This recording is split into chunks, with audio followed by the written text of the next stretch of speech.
Hello everyone, welcome to my presentation on literature review and its types. My name is Narayan Dhakal, a student of the second semester at Kathmandu University School of Education. This presentation is part of my academic coursework under the guidance of respected Sir Assistant Professor Indramani Shrestha. Today I will explain what a literature review is, its types, and its role in research. Let's get started. Before conducting any research, it is crucial to understand what has already been studied.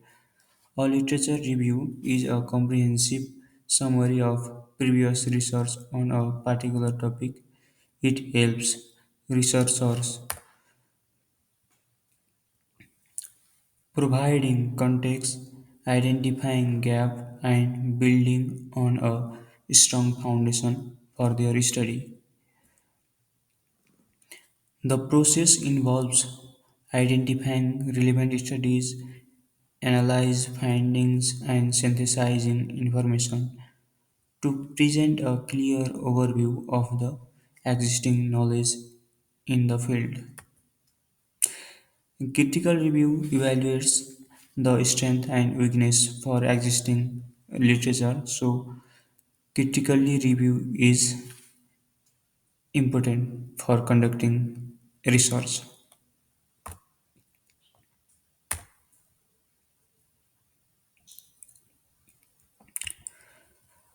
Before conducting research, it is crucial to understand what has already been studied. A literature review is a comprehensive summary of previous research, so it is essential for several reasons. First, it helps identify research gaps which allow researchers to focus on unexplored area. Second, it provides theoretical and conceptual frameworks that guides research. Third, it enhances research methodology by helping researchers choose appropriate method and tools. Additionally, a literature review supports arguments with credible evidence, prevents duplication for research, and increase the credibility of study.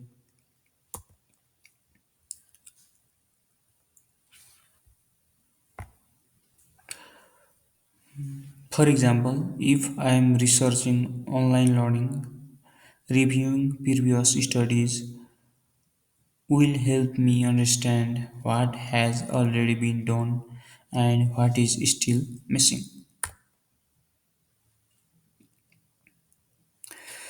Okay, let's move its types. Thematic review. One of the type of literature review is the thematic review. In this type,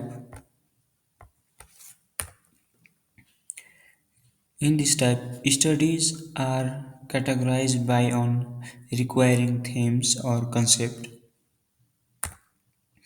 This method is useful because it helps researchers identifying patterns, inconsistencies, and ongoing debates in the literature. Some are key elements here: identification of themes, categorization of studies, comparative analysis. For example, its general steps are identifying themes, group studies, analyze relationships, synthesize information, summarize findings. For example, if we are analyzing studies on employee motivation, we can categorize the findings into themes such as intrinsic rewards, extrinsic incentives, and work environment.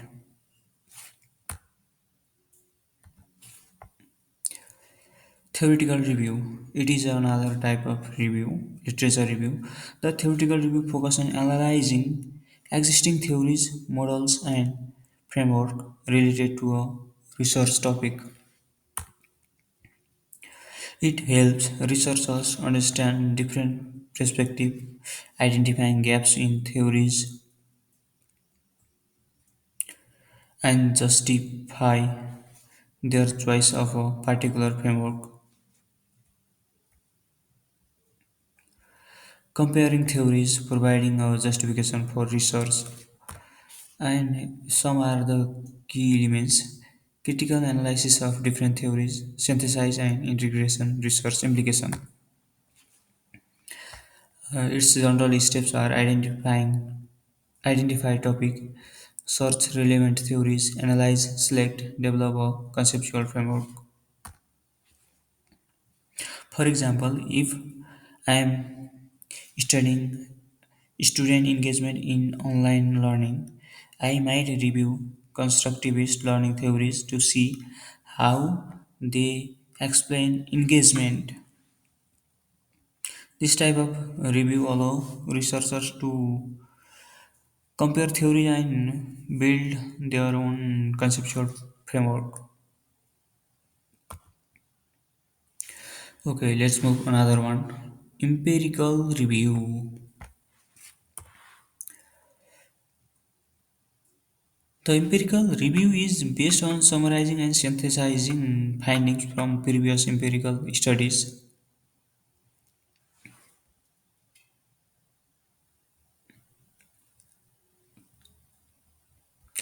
This type of review identifies research trend and highlights the strength and weakness of different methodologies. For instance, if I am researching the impact of social media on mental health, I would review studies that use quantitative methods, analyze survey instruments, sample size, and correlation coefficients. Uh, its key questions are what has been studied and what gaps remain. So we study from here.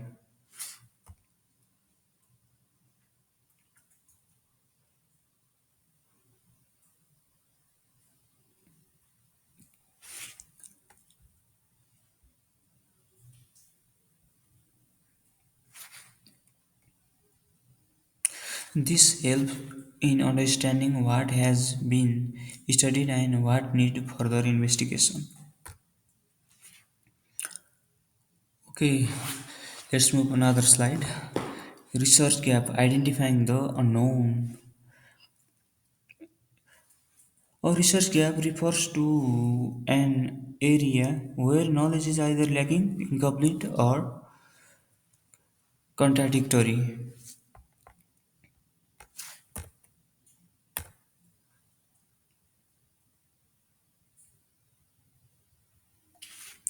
Identifying research gap is crucial because it justifies the need for new research. For example, there is limited research on the impact of remote work on employees' well-being among older adults. Recognizing such gaps helps in designing meaningful studies that contribute new knowledge to the field. Let's move another slide. Types of research gap. There are some types of research gap. There are several types of research gap that researchers should be aware of it. First one is evidence gap. When there is not enough empirical evidence to support a claim. Two is knowledge gap. When an important aspect of phenomenon is not well understood. Third one is methodological gap. When limitation in research method prevent accurate investigation.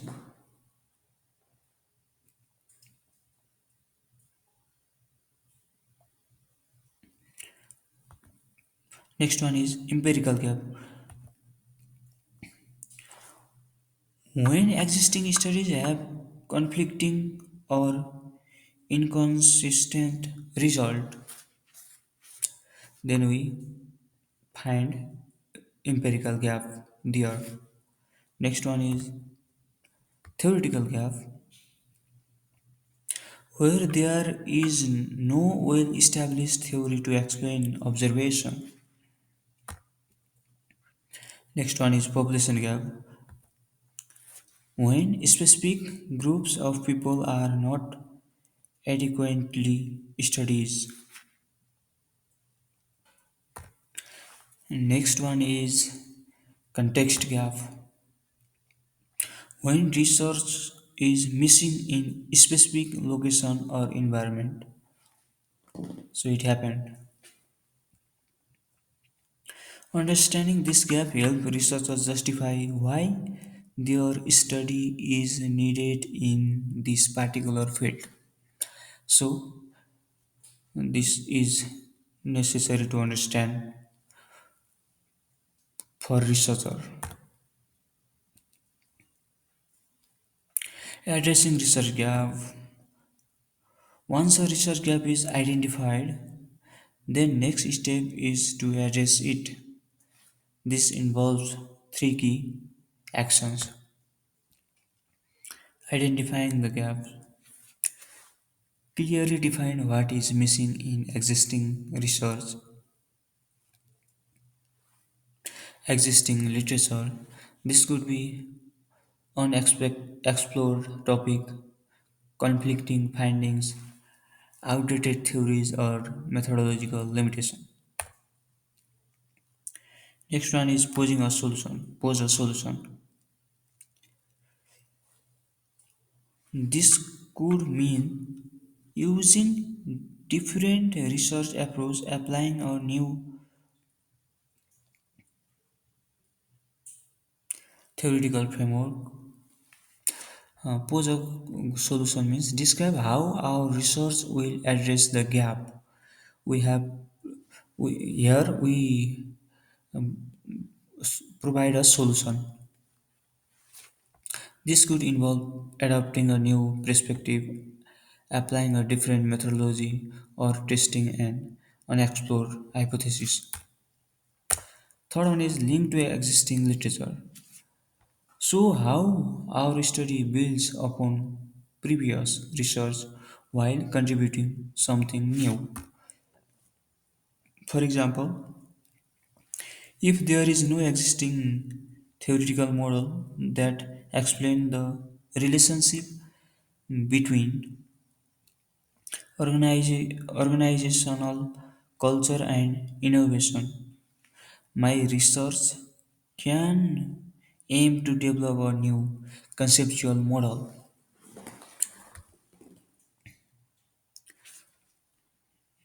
Policy review, evaluating impact. Okay, a policy review involves the systematic evaluation of policies and their impact on related field. This is important because it helps assess where policies are effective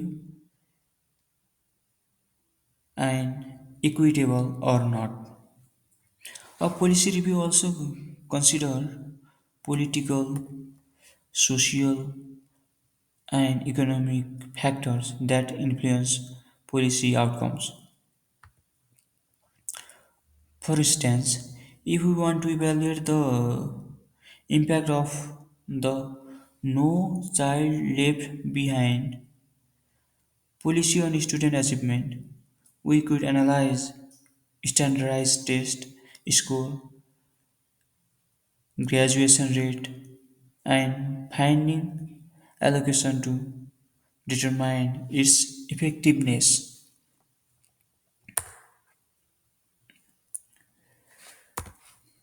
Okay, let's summarize this presentation.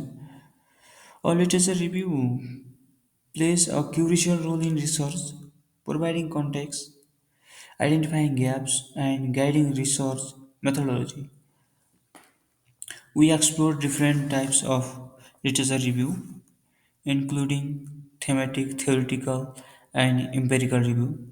We also discuss research gap and how they can be addressed. Finally, we looked at the importance of policy review in evaluating the effectiveness of policies. Okay, thank you for your participation. Thank you for watching. If you found this presentation is useful, then you may beneficial for from here.